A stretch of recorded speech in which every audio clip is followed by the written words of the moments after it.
News महिला संवाद मध्ये आपले स्वागत आहे. आपण आहोत प्रभाग क्रमांक 5 ब मध्ये. ज्या महिला निवडणुकी रिंगणात आहेत त्यांच्याकडनं थेट जाणून घेऊया त्यांच्या विकासाच्या भूमिका, महिला सुरक्षा संदर्भात त्यांचा आराखडा. आपण थेट उमेदवारांशी चर्चा करूया.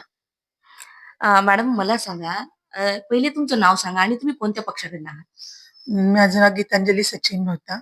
मी अपक्ष उमेदवार आहे. आता तुम्ही ही निवडणूक लढवत आहात.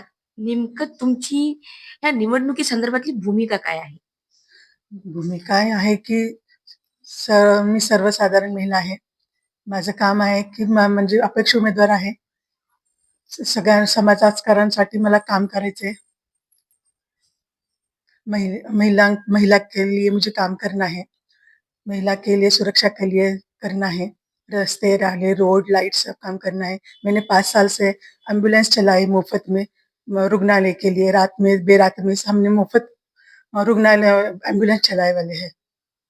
एकंदरीत म्हणजे तुमचा एक समाजकार्य ऑलरेडी आहे. हाँ, आता म्हणजे निवडणूक लढवण्याचा उद्देश तुमचं काय आहे? महिला की सुरक्षा के लिए. बरं, महिला सुरक्षा संदर्भात तुम्ही काय करणार? के लिए मैंने उसमें कैमरे सीसीटीव्ही कैमरे लगाने का किया. त्यांच्यासाठी सीसीटीव्ही कॅमेरा बसवणं, रस्ते, नाले, लाईट सगळं हे काम करणं. महिला सुरक्षा नाही हे त्यांच्यासाठी लढणं. बरं सर, मला सांगा की तुम्ही निवडणुकीमध्ये जर जिंकून आलात तर तुम्ही ते येत्या 100 दिवसामध्ये कोणत्या कामाला पहिले प्राधान्य देणार?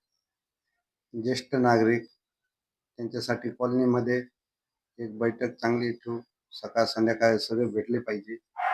दुसरं रोड, नाली, रस्ते तर हे सगळं झालं. समजा विकासाचे काम आहे. आपल्याला फक्त राजकारण नाही, विकासाचं काम करायचं. बरं, युवकांसाठी काय आहे तुमचं?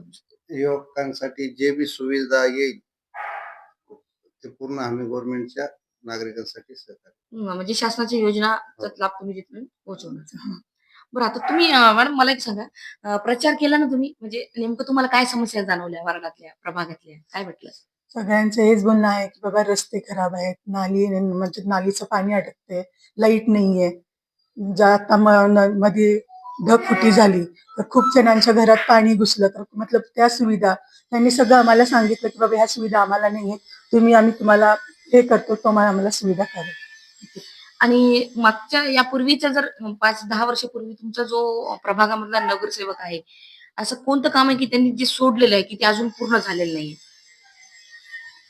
25-30 वर्षापासून समजा इथं जे पण नगरसेवक निवडून आलेले आहेत त्यांच्यापेक्षा आम्ही जास्त काम करू. फक्त एक संधी आम्हाला द्यायला पाहिजे. बरं, आता तुम्ही प्रचाराला गेल्यानंतर तुम्हाला म्हणजे प्रचारामध्ये कसं, म्हणजे काय काय वाटलं की लोक तुम्हाला नावाला तुमच्या पसंती आहे का, तुम्हाला सपोर्ट करतायत लोक? खूप काय करतायत? प्रसिद्ध खूप प्रसिद्ध आहे आम्हाला. सर्व समाजकारांपासून प्रसिद्ध आहे आम्हाला. सगळे साथ आहे आम्हाला, समाजवाले सब समाजवाले. म्हणजे तुम्हाला पाठिंबा आहे आहे. म्हणजे ते लोकांना नवीन चेहरा पाहिजे. हा, नवीन चेहरा पाहिजे त्यांना. त्यांचं पूर्ण सर्व समाजांचा साथ आहे आम्हाला. खूप लोकांचा आम्हाला पाठिंबा आहे. हा, बरं, आता जर तुम्ही महिला म्हणून जर निवडणूक लढवत आहात, तर यामध्ये आता तुम्ही पहिल्यांदा निवडणुकीसाठी उभं राहिले. हो. तर नेमकं तुम्हाला काय काय वाटतं, काय फील होतंय? तर खूप छान वाटतं सगळ्यांशी भेटणं, सगळ्यांशी बोलणं. त्यांच्या समस्या मला कळतात. त्यांना मी आलं की ते आमचं स्वागत करतात. एक मनामध्ये एक उत्सुकता निर्माण झाली की काहीतरी मला त्यांच्याकडनं शिकायला भेटलं. त्यामुळे मी म्हणजे खूप खुश आहे. रिझल्ट काही पण असो, पण मी खूप खुश आहे सर्वांना भेटून. म्हणजे महिला म्हणून आपण काम करत असताना आपल्याला आपल्याला बिंबवण्यात आलंय की आपण फक्त आपण चुलीपाशी राहू शकतो. पण या वेळेस आता आपल्याला संधी मिळालेली आहे की आपण काहीतरी घडवणार. हां. तर नक्कीच तो आनंद म्हणजे हो, तो खूप आनंद म्हणजे एकदम 100% आनंद आलाय तुम्हाला. हे सगळे फील बघितले, पण ही पण फील पण आता ती म्हणजे इतक्या लोकांनी मला प्रतिसाद दिला, सगळ्यांनी स्वागत केलं, सगळ्यांनी बोलवलं.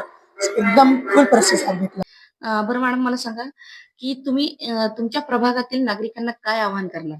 मी आमच्या प्रभागाच्या सर्व नागरिकांना हेच आवाहन करते की एक संधी द्या मला.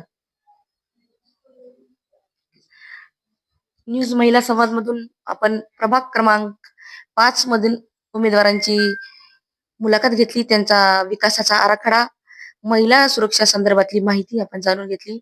न्यूज महिला संवाद मधून ज्योती आडेकर.